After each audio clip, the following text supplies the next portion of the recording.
Olá pessoal, tudo bem com vocês? Passando por aqui para compartilhar mais uma palavra de fé, de esperança, de ânimo, falarmos a respeito desse Deus tão grande, tão maravilhoso e como que através da fé na palavra dele nós podemos avançar, nós podemos ter uma vida plena. Nós estamos aí vivendo o mês de setembro, estamos dentro desse calendário do mês 7, dentro do calendário judaico, um mês que traz um número de perfeição, um número de complemento, um número onde vem tudo perfeito, né? O número 7 sempre vai se referir a um novo ciclo, um ciclo de perfeição. E é isso que nós queremos e estamos buscando nesse mês.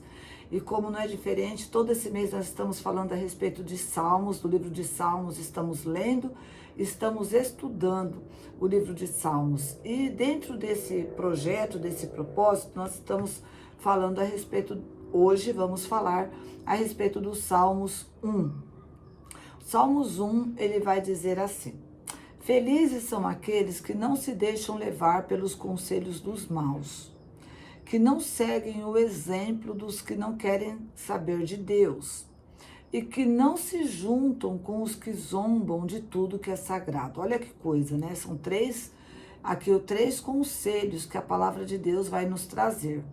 Que felizes são aqueles que não ouvem os conselhos de pessoas que são más, os que não seguem o exemplo de pessoas más, e daqueles que não se juntam com aqueles que zombam, que brincam, né, com coisa séria. Então, aqui a palavra já começa no Salmos 1, versículo 1, ele já vai dizer que é feliz uma pessoa. Se você quer ser feliz, se eu quero ser feliz, eu preciso observar esses três comportamentos. Cuidado com os conselhos que eu estou ouvindo, cuidado com os exemplos que eu estou seguindo e cuidado com quem eu estou me juntando e do que eu estou dando risada, do que eu estou levando na brincadeira. Por quê?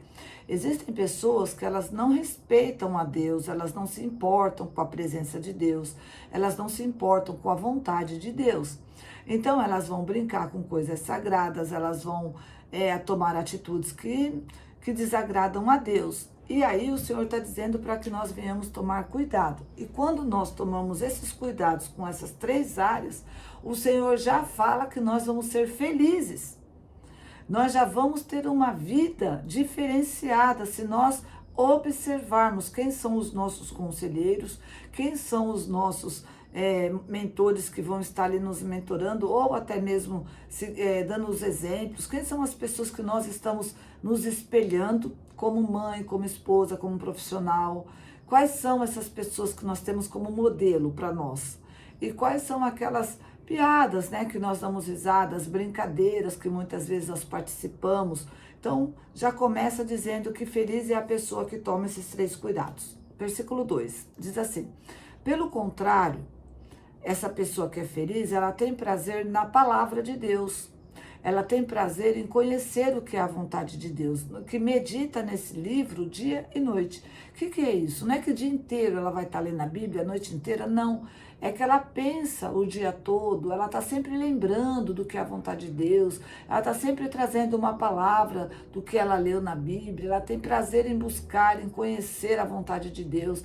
Então ela quer saber, ela quer conhecer quem é Deus, ela quer saber mais sobre Deus, ela quer saber mais como ela pode agradar a Deus, como que a vida dela, de alguma maneira, possa chamar a atenção de Deus de coisas boas, né? Então essa pessoa, ela é feliz quando ela observa aqueles três pontos que nós já falamos e quando ela medita na palavra de Deus, quando ela se preocupa em conhecer mais sobre Deus. Versículo 3. Essas pessoas, a Bíblia vai fazer uma analogia, uma comparação. Essas pessoas, elas são como árvores que crescem à beira de um riacho. Elas dão frutas o tempo todo, o tempo certo. E as suas folhas não murcham. Assim também, tudo que elas fazem dá certo. Olha que coisa, olha que palavra poderosa. As pessoas que tomam esses três cuidados, que tomam cuidado com o que ouvem, com os conselhos que ouvem e o que praticam, os exemplos que seguem, e também o tipo de piada, brincadeira, como que está sendo esse lado da vida dela, e ela busca conhecer mais a Deus, ela tem prazer de ouvir a palavra de Deus, ela quer aprender, ela lê a Bíblia, porque ela quer conhecer mais a Deus. Essas pessoas, elas são comparadas como as árvores que crescem perto de um riacho, perto de um rio, que ela está sempre pronta para produzir e no tempo certo vai dar o fruto. E mesmo no tempo de seca, as folhas dela está verde e tudo que ela faz dá certo. Veja, não são algumas coisas que vai dar certo. A Bíblia está garantindo tudo que essa pessoa fizer vai dar certo. E está dizendo que independente da estação, da temporada, ainda que seja um tempo de seca, um tempo de muito calor, um tempo assim excessivo de, sabe, de tempo de sequidão, ainda assim essa árvore, as folhas dela vão estar verde. Por quê? Porque ela está perto do riacho, ela está perto do rio, as raízes dela estão num lugar de profundidade onde vêm os nutrientes para ela, que o que está do lado de fora, o calor, a sequidão, não tem o poder de impactar, não influencia ela. E mesmo assim, no tempo certo, ela vai dar o fruto. Então, nada pode impedir ela de frutificar. Então, a pessoa que ela busca a Deus, que ela se preocupa com a vontade de Deus, que ela não brinca com o que é sério, que ela toma cuidado com os conselhos que ela ouve, o que acontece com ela? Ela vai ser uma pessoa feliz, ela não vai ter esterilidade na vida dela, ela vai produzir, né? E ela vai ser uma pessoa e tudo que ela tentar fazer vai dar certo. E aí no versículo 4, diz assim: o mesmo não acontece com os maus ou com os ímpios. Eles são como palha que o vento leva. Quer dizer, essas pessoas que são más, essas pessoas que a Bíblia está referindo, tudo que ela fizer, a Bíblia diz que não tem fundamento. Tudo pode ser levado pelo vento, uma circunstância, seja natural, seja espiritual. Tudo que ela construiu, tudo que ela produziu, pode ser levado pelo vento. Não é a mesma coisa que as pessoas que são boas, né? Então, no versículo 5 diz assim: no dia do juízo eles serão condenados e ficarão separados dos que obedecem a Deus. Então, a Bíblia está dizendo que vai ter o dia do juízo, um dia do julgamento, um dia onde se vai ser feita justiça. Às vezes tem pessoas que aqui, nesse momento, ela comete uma injustiça, ela prejudica alguém, ela defrauda alguém, ela comete algo que pode, sabe, prejudicar realmente uma pessoa. E às vezes, aparentemente, não aconteceu nada com ela. Aparentemente está tudo bem. E quem olha de fora fala assim: nossa, tá normal, tá tudo certo. Não, não tá. Vai ter um dia que todos os atos de justiça e de injustiça serão julgados. E cada um vai receber aquilo que foi proveniente às suas atitudes, sendo justas ou injustas. Então, não está tudo bem, né? Vai ter um dia de acertos de contas. E veja que não é Deus que está dizendo: olha, sou eu que vou separar por conta que eu vou escolher quem é justo e quem não é. Não, são as nossas atitudes que podem ser justas ou injustas que vão nos conduzir nesse dia, vão nos posicionar nessa balança. Então, é muito sério isso. E a Bíblia diz que vai haver uma separação entre aqueles que obedecem a Deus e aqueles que não se preocupam com a vontade de Deus, com a presença de Deus e com a palavra de Deus. Então, essas pessoas vão ser separadas. E aí no versículo 6 diz assim: pois o Senhor dirige e abençoa a vida daqueles que lhe obedecem. Porém, o fim dos maus são desgraça e morte. Olha que coisa terrível, né? Dois grupos de pessoas que fazem as suas escolhas, e as suas escolhas vão trazer as consequências.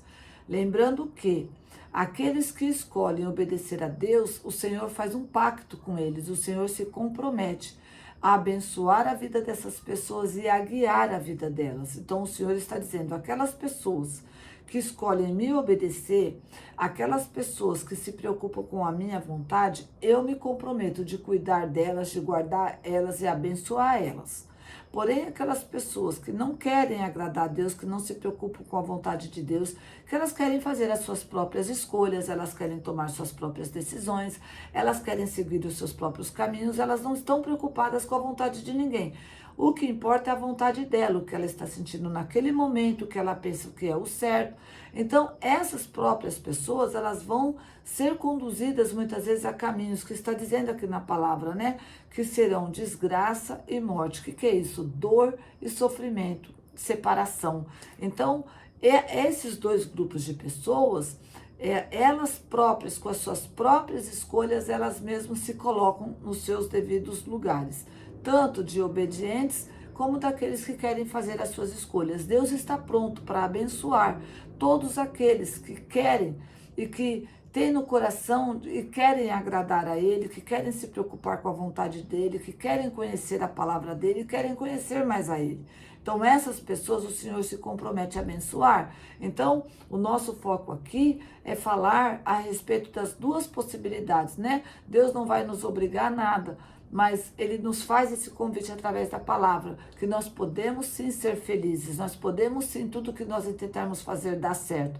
Com luta, sim, com dificuldade, sim, mas nós já sabemos que o fruto vai nascer, que a vitória vai vir, que aquilo que nós estamos buscando nós vamos alcançar. Seja uma cura de uma doença, seja uma transformação de um casamento, seja a libertação de uma família, seja a conquista de algo profissional, financeiro, seja a área que for, né? A pessoa que precisa de uma libertação, ela tem uma possessão, ela vê vultos, ela ouve vozes, ela tem dores de cabeça constantes, pessoas que ela sofrem ataques, né, espirituais. Então essa pessoa precisa de buscar em Deus essa libertação, porque só Deus pode fazer uma obra nessa vida de trazer paz interior, que a presença de Deus vai entrar nesse coração e vai fazer a mudança. Então, o Salmos 1, ele vem dizendo para nós uma proposta, que é possível sim ser feliz, é possível sim ter conquistas, é possível sim, através da fé e da obediência na palavra de Deus, nós frutificarmos e na nossa vida não gerar nenhum tipo, né? Gerar, que eu digo, é ter essa condição de esterilidade. Tudo que a pessoa faz dá errado, tudo que ela tenta dá errado, é um passo para frente, dois para trás, tudo que ela põe a mão quebra, tá tudo para dar certo até ela chegar. Quando ela chega, vai tudo por água abaixo. Por quê? Ela carrega uma essência de esterilidade. Então, tudo isso pode ser tratado através do quê? Desse voltar os olhos para a palavra de Deus, para a vontade de Deus e nos tornarmos obedientes. Eu gostaria de orar por você, eu gostaria de te convidar a ler a palavra de Deus, ler a Bíblia, para conhecer mais sobre Deus. Quem é Deus? Qual é o caráter de Deus? O que Deus quer para você? Tudo isso tem na Bíblia. E nós estamos aqui para compartilhar isso com você. Então, vamos orar agora? Se você puder, feche os seus olhos, eleve seus pensamentos a Deus e vamos falar com Ele agora. Senhor, nosso Deus e nosso Pai, Deus querido e amado.